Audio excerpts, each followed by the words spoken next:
What's up everyone, my name is REDRUP, this is the It's Not a Phase podcast, and on this episode I'm joined by pop-punk singer-songwriter Bronnie. We talk all about how her music career started, the benefit of releasing EPs and singles, the differences between marketing as a band and as a solo artist, being an ambassador of the Buddy Project, keeping herself busy with a podcast, radio show and 2 stores, TikTok and loads more. Now, if you enjoyed this or any other episode of the podcast and you want to show your support, there's a few ways that you can do that. Number 1, leave a rating and review wherever you're listening to this. It takes just a few seconds and it really does help. Number 2, share this on your social media, whether that be Instagram, Twitter, Facebook, wherever. Or number 3, if you want to go the extra mile, you can pay a little bit each month to join the Patreon, and in return you'll get access to episodes early along with some other perks. Or you can pick up some merch from the store. All the links to that and the podcast socials where you can follow us can be found at itsnotaphase.co.uk. That's itsnotaphase.co.uk. And now with all that out of the way, let's jump right into this week's episode of It's Not a Phase. What's up everybody? Thank you for joining me on this episode of It's Not a Phase, where I'm joined by British singer, songwriter, pop-punk artist, Bronnie. How you doing? I'm doing so well, yeah. Thank you so much for having me on the show. And you said last podcast of the year. Yep, that's the one. I've made it. Your room looks a bit Christmassy as well, with the lights at the back. Oh yeah, we've got to have the fairy lights. But that's an all year round kind of thing, you know. It's like emo Christmas all year round. Of course. Got to stay on brand. Exactly, you know. Be a fraud otherwise. Well, speaking of Christmas, what have you got planned? Anything nice? So I'm going to be with my family, love them to pieces. So I'm from a really big family. So I'm the eldest of 5. And my granddad is the eldest of 7. So yeah, lots of cousins and, aunties and uncles. So I'll be with them all this year. And I've got 5 cats as well. You weren't lying when you said it's a big family. Oh, I know, right? Yeah. My parents, they probably decided, right, we should even it all out, as many children as we have cats now. Yeah. But yeah, so I'll just be with everyone. It's a loud household, but a lot of my family members are musicians as well. I'm the eldest, but some of my brothers are into, the drums and saxophone, so it's kind of loud all year round. But yeah, so I'll probably just be writing and in my spare time as well. So you like the token emo of the family, or is there a few others in there? Oh, I am so the token emo of the family. Yes, my sister is a school teacher, and she came in one day from school. She's like, "Oh my god, there's a teaching assistant, and she's an emo." And I was like, "This is just what dreams are made of." And it turns out she liked my music as well. So I was like, "Hey, invite her around. We need to jam." But yeah, then my brother is a surveyor, very posh, around all the house. And then my twin brothers are in high school still, so who knows? They might be going through the emo phase any day now. But for now, you're the those memes where it's like family dinner, everyone's fine, and you're the goth in the corner. Oh, 100%. I own it though. I love it. So there'll be a few people listening who don't quite know who you are and what you've done. So just kind of like a quick recap of how you kind of started, or you can correct me if I'm wrong here. So you did a 2014 cover song contest that Ryan held, and you covered 5 seconds of summer song. Is that right? Amnesia. Yeah, great song. Oh, it is. It's a banger, isn't it? Yeah. I think Good Charlotte co-wrote that with them. So I'm like, that is why it's a banger. I never listened to them until me and my friends went on like a road trip across California, and they just put on that first 5 Slots album over and over again. Yeah. And then I'm hooked. So. Oh, it is. It's a great album. Yeah. So I was doing kind of just like musical theatre for fun in high school. Realised I danced like a dad, got 2 left feet, as we all do. And I just was so into bands like My Chemical Romance, Avril Lavigne, Blink-182. Those are my kind of favourite bands and artists. And one day I kind of just decided I want to go into music. And I remember seeing McBusted live. Did you ever go to that tour? Yeah, I did. Yeah, I went to the Manchester date. Yeah. I went to the Liverpool date, and me and my friend Caitlin won tickets in the OMFG zone. So it's like in that kind of golden VIP zone. Right. And I was just stood there watching like Matt Willis on stage and like McFly and Busted, like my 2 favourite bands growing up. And it was then I was like, this is what I want to do. I was like, Kate, I don't want to do musical theatre anymore. So I was like, how the fuck? I don't know anyone. I was in 6th form, so I was like, I'm not going to get any gigs. It would just be acoustic shit. So I was like, right, I'll just do YouTube covers for fun, work out like how to produce and kind of, you know, start recording, start songwriting. So I recorded like Avril Lavigne Complicated for fun. And then I covered my second cover, I think, was Amnesia by Five Sauce. And then I got this email from Ryan Seacrest, which is mad. People. I know, of all people, saying, you know, congratulations, you are picked to be in Ryan Seacrest's, you know, biggest contest of the best cover of Amnesia. And in the past, like, Demi Lovato won, The Vamps, Shawn Mendes. So I was like, is this a scam, you know? So I went for it. I was like, okay, cool. And I think I was one of the only girls. I think I was the only soloist. I was the youngest in the whole contest. And I think I was the only person from the UK as well. So I was like, am I gonna win this, you know? Yeah.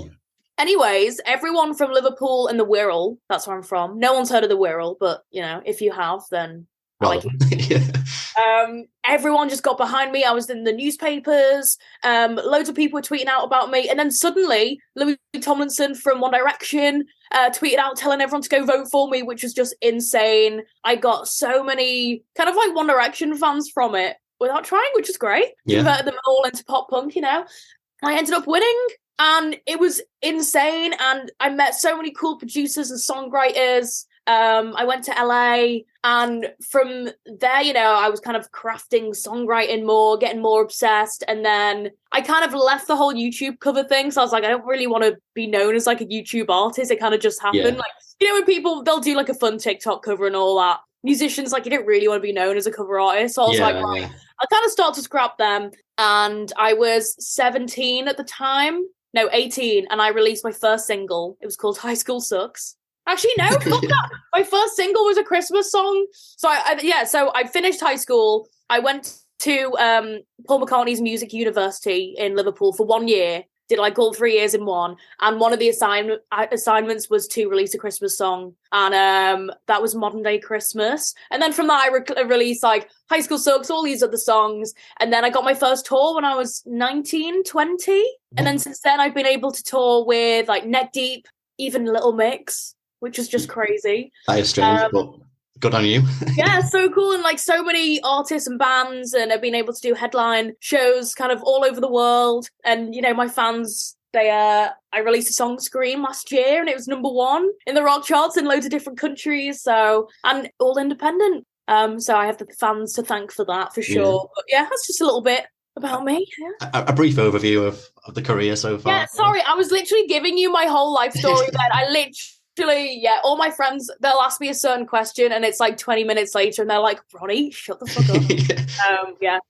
So during that time, you've released 6 EPs so far: Social Rejects, Get a Grip, Erase Me, Silent Misery, Dream or Nightmare, and then the latest one, Love Letters and Hate Mail. Yes. Done it. Yeah, a lot of EPs, but I mean, there was a time I released 3 EPs in 1 year. I was just so obsessed with just getting music out, and the fans loved it. And I'm like, whilst I'm independent, because I've had like record labels and, you know, people pitch me to do my first album with them in the past, but it's never been the right deal. And I'm like, do you know what? Whilst I can release the music that I really, really want to, and whenever I can, I'm just going to whack out all these EPs, because I'm literally just write like 4 or 5 songs a week. So I'm like, probably there's going to be one good song every week, hopefully coming out of it. So it's worth going on EP. But yeah. So you must have like a vault of quite a lot of songs then if you're making songs that at that volume. Oh, dude, I said to my bandmates, I was like, if I die, you guys need to leak every single demo ever.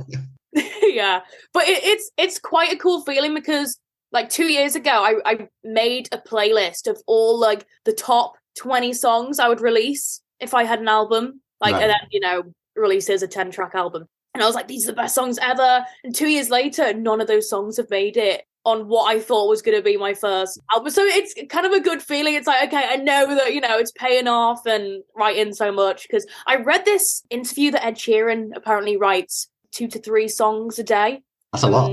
I know, right? And I'm like, do you know what? Fair. It's Ed Sheeran, like, you know, if you're not on tour, you'll be right, because he writes so many for other people, doesn't he? Yeah. So that really inspired me to be like, right, even if I'm not in the mood and I know it's going to be a shit song, there's probably going to be a verse or a little bridge I can take out of it, and it has worked before, so yeah.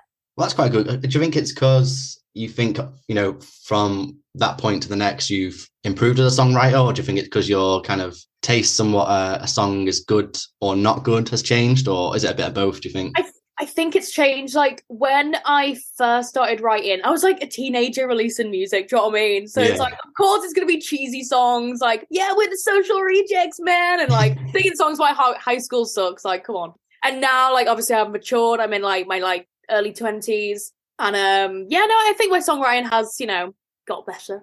I think as well, just like I would only listen to Blink-182 on repeat for like 6 months. So like my songs would sound like that. Do you know what I mean? Like the odd lyrics, like jokey lyrics. Love Blink, obviously. Yeah. But now I'm like listening to so many different artists. Yeah. So I'm inspired in so many different ways.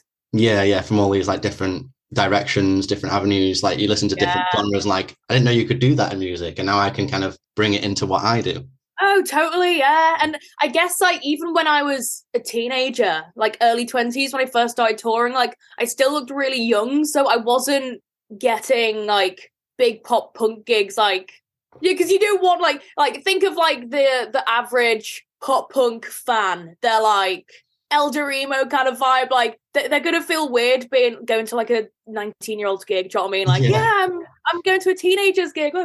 So I was releasing music for the gigs I was getting and the fan base I was getting then. And then, as I'm supporting, like, I supported like Hawthorne Heights, Can't Swim, Neck Deep, like all these epic bands, you then have a new, older fan base as well. And the fan base growing up with you. So I am writing, more mature songs. So it's kind of just happened naturally, Yeah, well, you mentioned Blink-182. They kind of did that, didn't they? Like you look at Take Off Your Pants and Jacket, and then the progression from that to the self-titled, like that's a far more mature. 100%. Yeah. You mentioned obviously pumping out quite a lot of songs in such a short space of time. Have you heard of the band In Me? No. So there's a British band called In Me, and the singer, his name's Dave McPherson. And one year, it was a few years ago, but he did he released a song a day for a year. So it's like called like the 365 something, which is crazy. But yeah, which I don't know how he did that, but fair play to him. That's insane. Yeah, in like the best way possible. Yeah. So you mentioned, you've put songs aside for a potential album, like what it would look like. You've only put like EPs and singles out so far. Is there an intention to do an album at some point, or are you kind of quite comfortable with, especially with like the playlisting culture of today, where singles and EPs kind of get a better reach, if we're being honest? Oh, totally. Well, I think every musician, every artist, every band member, the goal is to release an album, you know? And I can't really say much, but there's talk, there's talk of albums. There's whispers. Yes. There's like people interested and stuff, so that's really exciting. So it's just getting as many demos sorted as possible. But even when, this is a promise to all the fans and everyone listening as well, even when I'm going to release the album, it's not going to be like 3 singles and then it's out. Like I want to be releasing like 6 or 7 singles. Do you know what I mean? And then it's out. Do you know what I mean? Because I just love releasing singles anyway, and I want to give the songs the attention they deserve. Because I always feel like, when you release an EP, I think like a lot of bands and artists will agree, like you release like 3 of the 5 songs as singles, and then you release the EP, but the other 2 songs, they kind of get lost. It's like the hardcore fans will listen to it, but if it's not like, okay, this is a single, and I feel like I released Love Letters and Hate Mail EP, and one of my favorite songs was Wake Me Up When I'm Dead from it, and it's a lot of people's favorite songs, but I feel like it got lost because it was like the last track of the EP, and it was never released as a single. It was just right, there's the EP. So yeah, I definitely want to be releasing loads of singles and like loads of music videos and just visuals.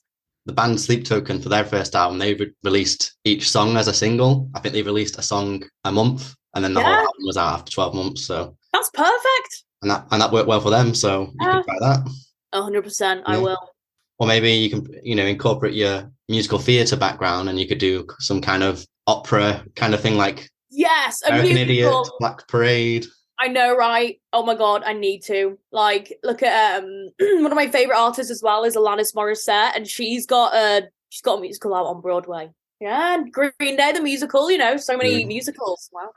When it comes to writing your music, what's the general process? How do you kind of start? Do you start with the lyrics? Do you have like a kind of concept and idea, and that kind of guides how the music goes, or? So it's different every time. So I write all my own music, but I also love co-writing. I feel like, that you get so many fans and artists who are like, no, I want it to be 100% me. Like, I play the drums, I play this, I play that. And I think it's cool being like, yeah, I got to do all this, but it's way more fun co-writing. So, but I'm very specific with who I co-write with. So I'll co-write with like my producer and guitarist, Pete, my drummer, Chris. I write my best songs with them because if I don't like something, I find it so hard to tell someone that I don't like it. Whereas with them, I'll be like, nah, that lyric's shit. So yeah, it's way easier. But mostly, like 90% of the time, if I'm alone, I'll either be with my guitar, I'll just kind of like think of some chords, or it's just different every time. I'll either get really angry about something, write it all down, and I'll be like, right, these words rhyme. I'll put that in a song. There we go. Or my producer, Pete, will send me an instrumental. And I'll be like, right, I want like this BPM, I want the chorus to sound like this vibe, jumpy this, or maybe a slow song or anything. He'll send me over an instrumental and I'll write the lyrics and the melody. That's my favorite part, I think, writing lyrics and melody. Right. That's most natural. Like most times it'll be done within an hour, all sent off, ready to demo. But it's just totally different every time.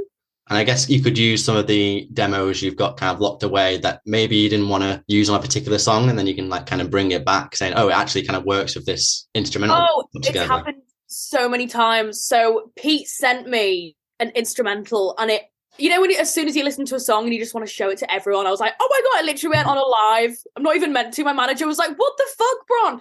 I was like, guys, listen to this instrumental. And he was like, that's going to be nothing new now. And I'm like, oh, whatever. I used to do that all the time with my old EPs. I would just leak every single song, but oops.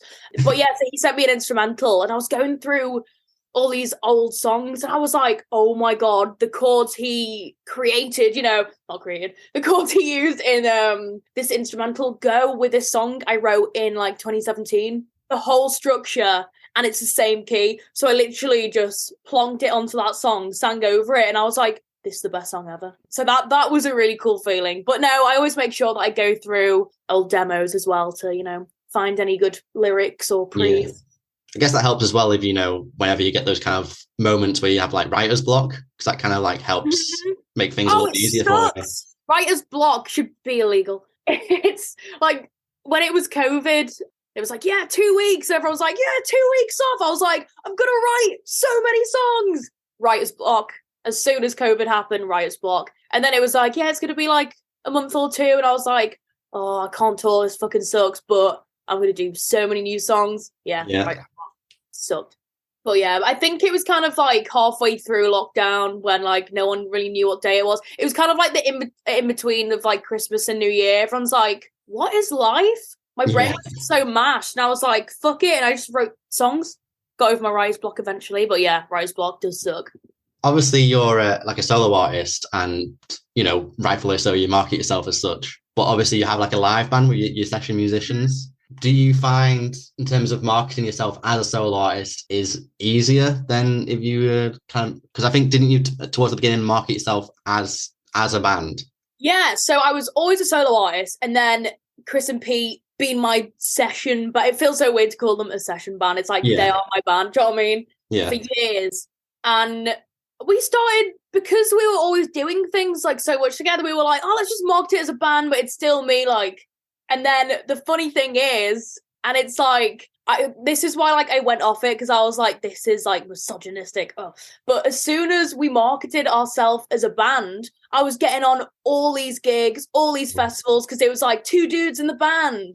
And they were like, what the fuck? It's nothing's changed. And it's literally just like we were getting really good gigs. And it was like, oh yeah, the band, it's all like, yeah, how's the drummer and the guitarist? And yeah, dudes. And I was like, And they were like, Yeah, it's a bit odd. Yeah, and I was like, I mean, I'm loving the gigs I'm getting, Yeah. Because at the end of the day, it's my baby, and they love it because they don't have jobs anymore, because with like the money I make from like merch sales or anything, like goes straight into like them recording or demos or gigging. Like I pay for all the hotels and everything, and I love it because they are like the most supportive, like deserving guys ever. They're sweethearts. So it's kind of like my project anyway. So I was just like, well, I'll just still market it as me because it is me. Yeah. And I find like since COVID, there's more solo artists coming out, and it's easier for solo artists now. Yeah. Whereas like I feel like a few years ago it was easier for bands. I feel like there's such a big, rightfully so, hype on like female, like, or like non-binary, like solo artists as well, which is like so important. Like when you look at all the Spotify playlists now, years ago you wouldn't really see a lot of girl power on those playlists, and now, you know, feeling good about it. So I think so yeah, it's like a weird one. I'm a solo artist, but I don't mind if someone calls us a band, but I don't mind if someone calls me solo. But yeah, no, my bandmates, it's great. They're my best mates, like brothers, you know. They've seen me on like the worst day of my life. They've been with me on the best day of my life. We've been through everything. And yeah, no, they're loving it. Yeah. It must seem weird then, with them being with you for so long and being as supportive as they are, to call them session musicians, but I guess technically that's the thing, yeah. I just call them my band. I'm like, yeah. But like on a marketing kind of thing, like it is a lot easier to market a solo person because it's one face, it's one person, and it's your name. So oh, totally, yeah, for sure. Yeah, and then you look like you know, you mentioned girl power and stuff, but then you've got like Machine Gun Kelly. Obviously, he's got a band, but he's a solo artist. Yeah. And then if you look into like even metal, like Rob Zombie, he's a band, but he's a solo artist. Yeah, totally. Even Wheatus, it's like it's Brendan, you know. Yeah. But yeah, like look at it's like Avril Lavigne. She's a soloist, but wherever she goes, she has a bandmates with her, and yeah. So earlier this year, you covered "Celebrity Skin" by Hole with Emma Blackery. Yes, that great cover, by the way. How did that kind of come together? Yeah, so I messaged her. It was like last November, being like, dude, do you want to do like a TikTok cover? Because I'm going on tour with her. I was going on tour with her last June. And I was like, let's do like a TikTok cover, little duet, cheeky chorus, and promo the gig, you know, tell everyone, be like, yeah, we're going on tour together. And she's like, oh my God, why don't we just release a song? And I was like, hell yeah. And we were kind of going through songs, and she was like, we could do Hole, Celebrity Skin. I was like, one of my favorite songs. Yes, let's do it. And yeah, it just came so naturally. It was just so much fun. And then we recorded the video. Like she was in Birmingham. It was still like the beginning of 2021, and her tour was meant to be in February, but it got cancelled because of COVID. So we couldn't really like go and visit each other, which is so weird to think that earlier this year there was COVID shit going on. Yeah. But yeah, so we were like, right, well, I'm in my studio, she's got her studio, so I was like, right, we'll split the video in half and we'll do it like a little duet, and released it. And the same day we released it, it was the Super Bowl day. Doja Cat released her cover of Celebrity Skin, and we were like, oh, no! Wow. And we had so many pre-saves, and it didn't make any Spotify playlists, and Doja Cat's cover was on like every Spotify playlist we wanted, like number one. We were like, oh, but you know, it was a great time, and the fans hyped it loads, so that was fun. How selfish of Doja Cat to choose the same day. Legit. Yeah, because it was Super Bowl Sunday, and it was like it was a Taco Bell, one of those chains. It was that like theme tune for the advert. Bonnie Love was tweeting like, hell yeah, go you Doja Cat, thank you so much for covering Celebrity Skin. And me and Emma were like, we covered it too. But, you know, it was fun. Yeah, as long as you had a good time, and you know, the fans rallied behind it, so that's the main thing. Are there any other songs you've wanted to cover that you've not had a chance to, or like if let's say you got approached and say, hey, you want to go in the next Punk Goes album, what song are you going to cover? So like a pop song and make it punk? Yeah. That is such a good question. I think I would go with, but it's already kind of a rock song. I'd like rock it up more, but what's the song? Flagpole Sitter. I'm not sane, but I'm not well. For the Peep Show theme tune. Yeah, Peep Show. I'd proper like rock it up, get some pop punk blast beats in there. Or I would do, I would do Bad Romance, Lady Gaga. It's a great song already, just got to punk it up a little bit. I know. Oh, yeah. So another single you put out not too long ago was Death Wish with Mason, who did you say he's your bassist as well? Is that right? So he's my bass player. So he's an artist in his own right, and he's also a bass player for me. And we were probably like drunk in the pod. This is called the pod, this is the studio. We were like, dude, do you want to write a song? We were like, yeah. She go write it? Yeah, man. She release it? Yeah. And then we wrote it. And I think we finished it in like 2 hours. We wrote it with my drummer, Chris. And we were like, dude, this is actually really sick. Let's do it. And then, I released it because we were on tour in June, July, August in America. So we were like, right, well, let's release it in June time or like early July and just promo it around America. So we were doing like really cool videos, like, you know, one day we're in Virginia, then the next day we're in Tennessee, like kind of chopping and changing everything for TikTok and all that. So it was a very fun time. And it got on like a load of Spotify playlists as well. So yeah, very cool. How did you two meet then if he lives in America? How did that kind of happen?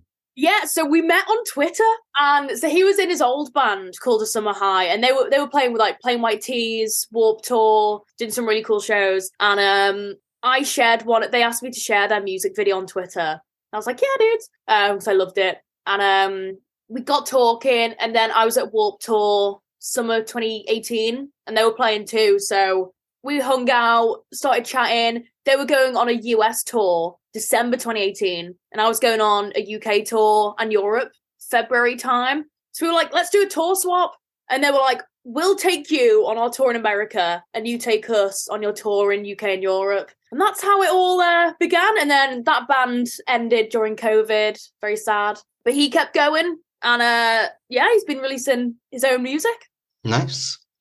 So your latest single, you got Back and Forth, and I saw that got BBC Radio 1 Track of the Week. That must be amazing, right? Oh, it was such a good feeling. So I sent it to Nels Hilton of Future Alternative, BBC Radio 1, and he sent me a voice memo back saying, this is my Track of the Week. Oh my God, you need to release it now. And I was like, okay, I'll get the release date sorted, and then we'll plan a date. He's like, right, I want to premiere it as well. So I want to have it Track of the Week, premiere it like 2 days before, because I think his show is on the Tuesday night or Monday going into Tuesday. I like to release my songs on a Thursday as well. So I feel like everyone releases songs on a Friday, and I'm like, well, I'll just release it on a Thursday. That's why I put the podcast on a Thursday. Yeah, exactly. I compete with everyone.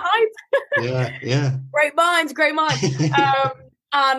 So he put it on his show, and it was the greatest feeling. I got so many messages from random people being like, I just like listen to Back and Forth. It's one of my favorite songs. So many people saying it's their song of 2022. And I'm like, well, that's great. End of the year, get in. But yeah, no, the response has been insane. It's already nearly over 50,000 streams in like a week and a bit. And yeah, really, really happy. I love the music video. We decided to go all pink to match my hair. And yeah, no, it's been great. You've had quite a few songs get quite a good traction on BBC Radio 1, haven't you? I think in the past. Yeah, so Friend Zone. So I released Celebrity Skin earlier this year. Then my first proper single was Friend Zone, and that was on BBC Radio 1, my first ever play. And then Death Wish was on Nels' show, the Future Alternative show, and it was also on The Breakfast Show with Adele Roberts, which it was insane. I was on tour in America at the time, so we were staying up listening, and it's a cool feeling because my friends from high school and like my parents' friends and other family members, like they don't really get the whole pop punk emo scene. So they're like, what's a Blink-182? Who's Green Day? But having them actually tune in without even knowing and hearing, this next song is Bronnie, like on a breakfast show on BBC. They go, oh shit, right, this is legit. It's not a hobby. That was a really good feeling. And it's great, like all my mates invite me to like Christmas parties, and I bumped into a load of my old high school teachers the other day because I live like in the next town, and it's such a good feeling when they're like, oh, how have you been? Instead of being like, yeah, I toured with Neck Deep, and they go, who the fuck are they? Like, why? Also, why don't more people know about them? It's like in like pop culture, Neck Deep are going to be massive. I can just fucking tell it. Anyways, but yeah, instead of being like, yeah, I supported this band who I really love, and they're like, I don't really know them because I'm like 50. I get to say, yeah, it's really good. My last single was Track of the Week on BBC Radio 1, and they're like, oh shit, it's legit. So no, it's a really good feeling. Because people know Radio 1, so they're like, oh yeah, so it's not just you sat there in a room with 20 people playing, but yeah, so many people are like, how's the hobby? But yeah, and it's cool. Like my headline tour last year, like loads of dates sold out. We did Manchester in Factory, and that sold out. So I think like, it's just like another thing, like family members and people seeing it. They're like, oh, okay, people like your music, cool. But it's all innocent.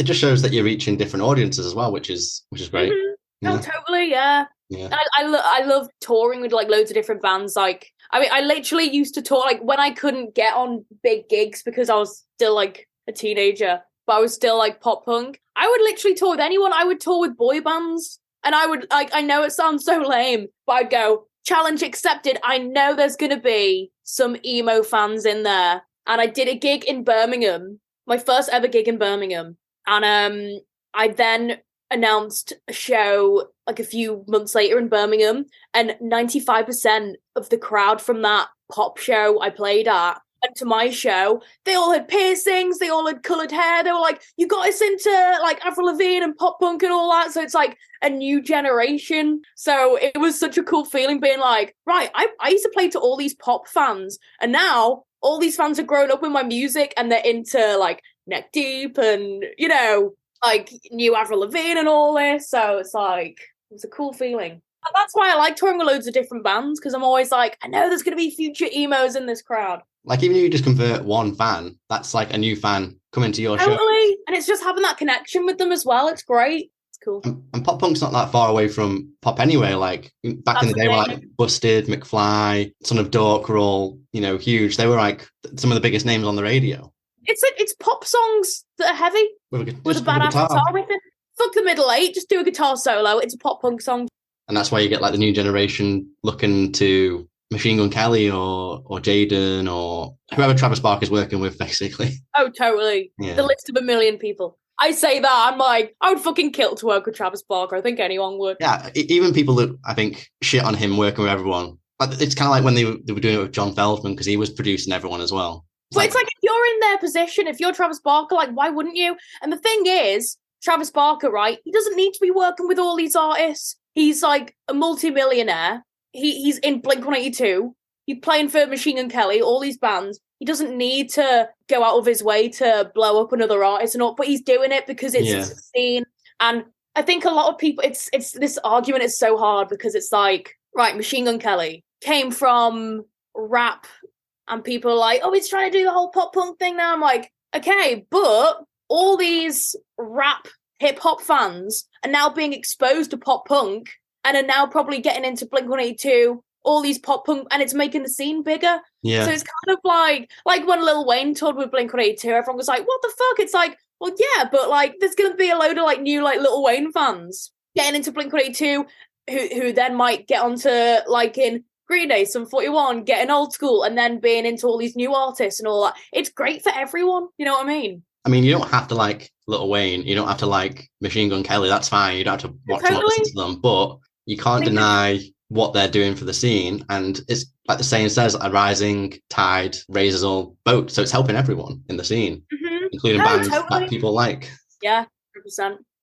Other than being an artist yourself, you also have your own podcast and radio show. You've got your own jewelry store, Punk and Disorderly, and you've got like a candle scent kind of shop called Wicked Wicks. Mm-hmm. How do you have the time to do all of that? I honestly don't. I mean, little to no sleep. But no, I love doing loads of things. Like, I hate not having any plans. Like, if I'm not on tour, I'll be in the studio, or if I'm not writing, I'll be doing this. So yeah, with my podcast and radio show. So me and my bandmates, we did a podcast back in 2019, and oh my god, the early episode, we would get like so drunk that you couldn't even hear what we were saying at the end of the podcast. But all the fans loved it. They were like, "This is so fucking funny." So we were like, "Yeah, let's keep doing it, man." And one episode, we were all crying. Like, we were so emotional. We were all a bit bevied. And we're like, let's record a podcast. Yeah. And Mark, one of my managers, came in and was like, is this still recording? And we were like, yeah, why? And he was like, because I've just got an email from the agent, and you guys are supporting Neck Deep. And we were like, what the fuck? You know, and it's like on air. We're all crying, we're all hugging. We're like, oh my God. So some really cool memories from that. And a radio station got in touch saying, we've had so much hype. We've seen so much hype from your fan base. Other people asking, like, you need your own radio show. Do you want your own Bronnie show? I was like, yes. And it was on, it's KCC Live. So it's Liverpool's biggest independent radio station. And I've been able to interview so many awesome bands and artists. So talk about bands. And then I was like, right, let's split it up. So 1 week I'll do a radio show, 1 week I'll do a podcast. So it's kind of, vice versa. So podcasts will just be chatting about anything I want to talk about. And then the radio show is music. And then, starts that. And then I also, in my spare time, if I'm not doing any of those, probably 2-3 days a week, I'll get up at 4, travel to a college or a university or a high school, and I'll do mental health talks and talks about LGBTQ plus body image, mental health, and I'll play some songs for people who, because I feel as a teenager I would have if I was 17 I would have loved to have someone go into my high school and talk about all these important topics, and so I do that for free a couple of days a week. Just because I'm in such a great position, I'm full-time music. A lot of musicians have to have a part-time job in order, and I'm in such a great position. My fan base is so supportive and everything. And I think mental health and all, it's so important to talk about. So that'll be my little my giving back to everything. So I do that in my spare time as well, which I love. So yeah, it's kind of just full on, and then I have my jewelry line and my candle store and everything. But I love being busy. That's the main thing. Yeah, not too much procrastination in your life. Then there's no time. Oh no, literally. That's why I was like, I got a day off. I'm gonna do loads of TikToks today.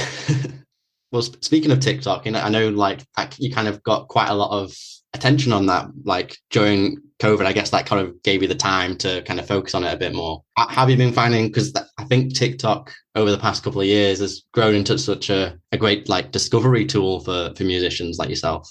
Oh, it's great. I mean, sometimes I hate it, sometimes I love it. It's like a little love-hate relationship. But then I go, right, would the Beatles not be using TikTok if they were massive right now? If they were all 20 years old, right? They would be. Do you know what I mean? Nirvana would be on TikTok. Maybe not doing cheesy hey, it's Nirvana, but do you know what I mean? They would have been promoting music videos and talking about their songs and behind the scenes. Everyone would be on it. So you get loads of musicians who are no, it's fucking lame being on social media. I'm but it's free, and you get to meet loads of people. You get to promote your music to, the world is literally your oyster on TikTok. And, when you get that viral video about your song and you see the Spotify listeners go up and new messages from fans being I didn't even know you existed. This is so cool. I'm so into your music now. And then you see them joining Bronnie groups on, Facebook or Twitter or anything like that. You just see the fan base grow, and it's such a good feeling. And you go, do you know what? The days where I can't be asked doing social media, I always go, no, because it's going to be so worth it. Because even if I get one more fan, liking my message, my messages and my lyrics and all that, it's so worth it. Yeah. Got to take advantage for sure. Yeah. Well, it's good that you kind of see those new followers and views and stuff kind of translate into actual people listening to your music. Because I know you had that video go viral where it's a kid in the background singing along to, I can't remember what the song is, but you know what I mean. I did it as a joke, and I said if my kids aren't like this, if my future kids aren't like this, so people knew it wasn't my kid. I got in touch with the woman who did the video, and she was like, oh my god, I love this. And I was like, can I send you merch, because this is my first viral video, you've helped me gone up loads of likes. And she's like, fuck yeah. And so now she's a fan of my music and all that. And she was like, right, anytime I do another one of these sounds where I get my little toddler to sing along, she's like, I want you to use this sound because this is such a cool thing that we have. She's all the way over in America. I'm here. But yeah, no. And then, because that's a load of, because I think her kid was singing Ocean Avenue, Yellow Card. And then you get loads of these old school pop punk fans being like, oh, this is great. I've just checked out your music. Hell yeah. So it's just great. Even the funniest, stupid videos you do could end up going viral, and you could get new fans from it. It doesn't have to just be, hi, here's my song. You could just do joke videos as well and just have fun. And yeah that's what people I think respond best to, emotion, humor, people 100%. Like funny content. Yeah, that's the thing. Yeah, oh no, 100%. Yeah, if you put on a music vid 15 seconds of a music video on TikTok, probably might not go viral. I mean, if it's a crazy ass music video, then yeah. But it's kind of just a little advert. I kind of use TikToks for the odd advert like that. Not paid, but it's it is, isn't it? But I just do fun videos. because I am an emo fangirl at heart, you know. You gotta be if you're in the scene. Yeah, no, it's fun. How do you think that kind of compares to when you're promoting stuff like on Twitter, Facebook, Instagram? How do you think it compares? Yeah, so it's different because I feel like TikTok, you're getting your new fans, whereas to Twitter, I have a really solid fan base on there. It's so mad because like 5 years ago, I would get like 1,000 likes a tweet, and now it's like a couple of hundred. And I did a thing saying like, all my Twitter followers, like, what do you use now? Because obviously Twitter's dead, and everyone's gone to Instagram and TikTok, and half the people are like, oh, I'm literally only on Twitter now just to see your tweets. So it's like loads of my fans then, those fans from Twitter converted to Instagram. And then on Instagram, I go like, what app do you use most now? And all those Instagram fans are like, I only really go on Instagram to look at my favorite band's post. I don't really post on it now. I go to TikTok. So it's like everyone's on TikTok now. Just like how before Twitter, everyone was on Facebook. I think it's so important to nurture every single social media. Like I have Snapchat. I have like a WhatsApp. So I set up a number so I could like personally message fans as well on that, which is great because I feel like they know me more personally. And that's like, I think like over like 5,000 people on there, I think. So that's cool. But I just think it's so important to be in touch with the fans and give them little, you know, behind the scenes videos and everything, and just be active, you know. It takes 1 second to post an Instagram story. You get other bands that just throw a strop up and it's like, come on.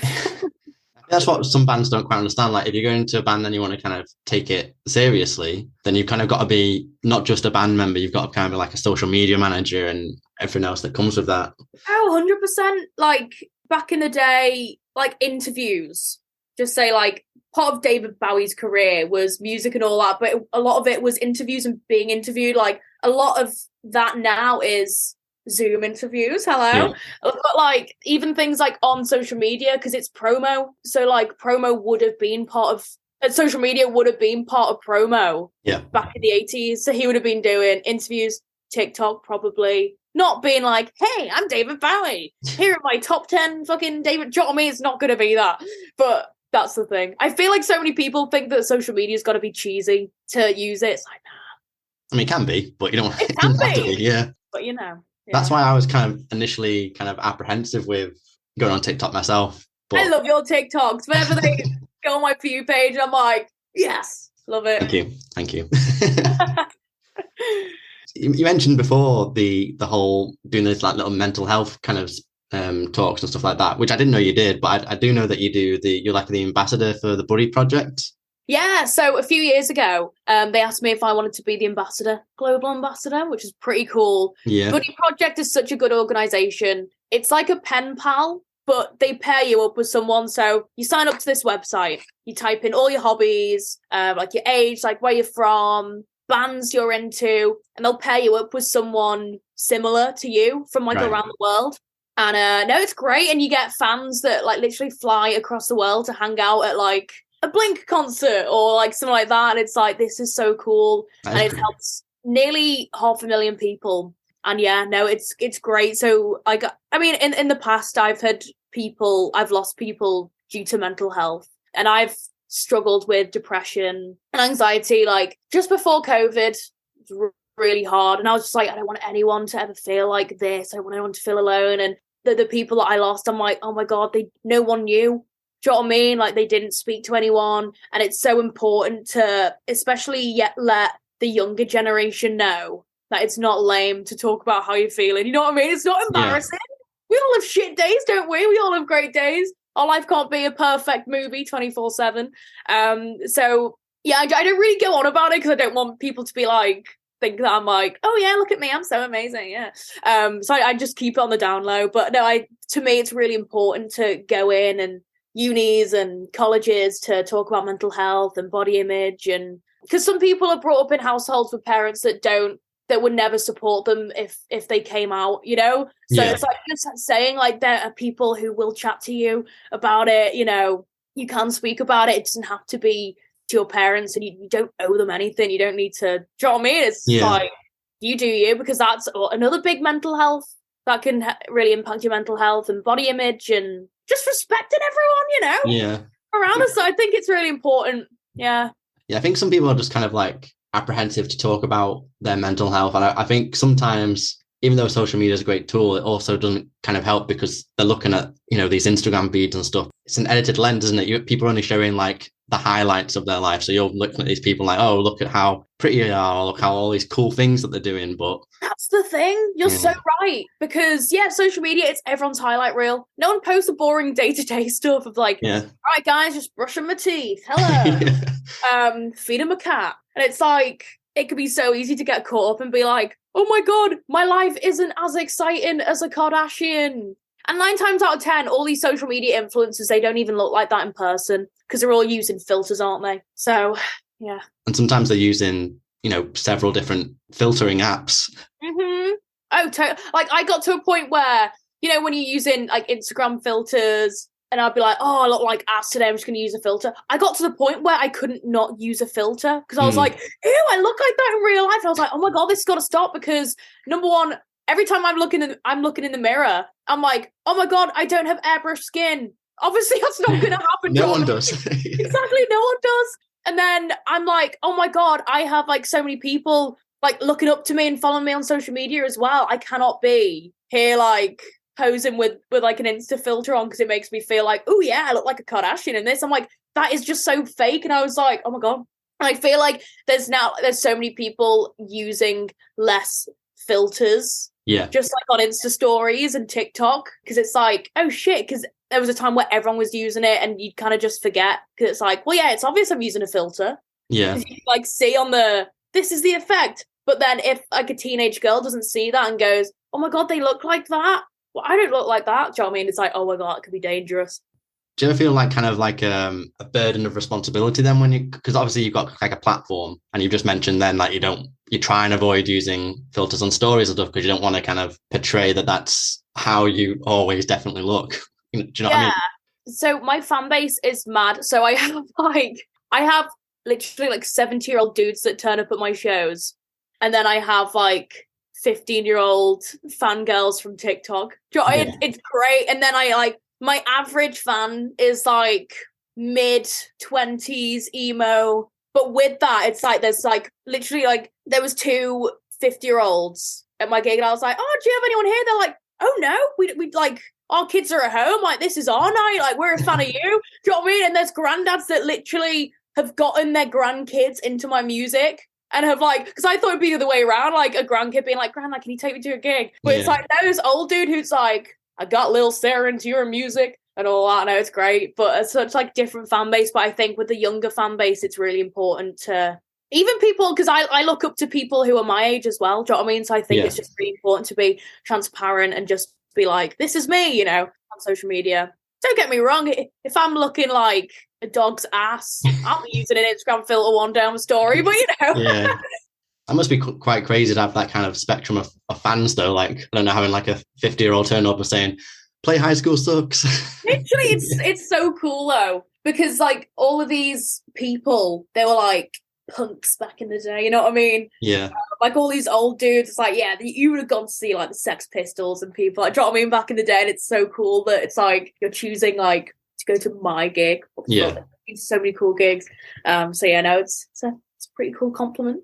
So speaking of the future of Bronnie, obviously 2022 is coming to a close now. You've got a few dates in 2023. How are you feeling about those? I mean, you've got a date in Liverpool, Manchester, London, as well. Yeah. So London is the first ever gig of 2023. Very excited for that.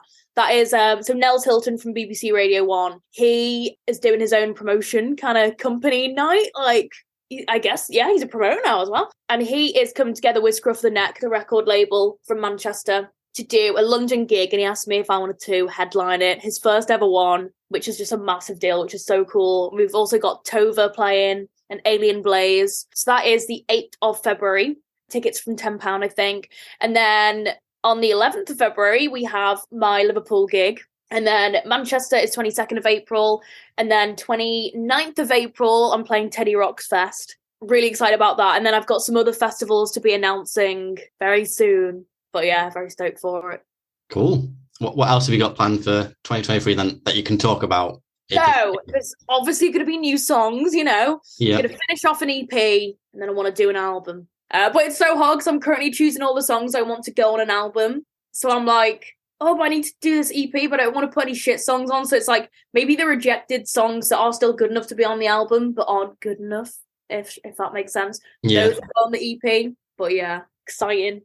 Yeah, that must be difficult having like songs that you're so excited for other people to hear, but you've got to kind of just sit on them for so long. No, yeah, no, it's mad, but it's exciting as well at the same time. And then we'll be going.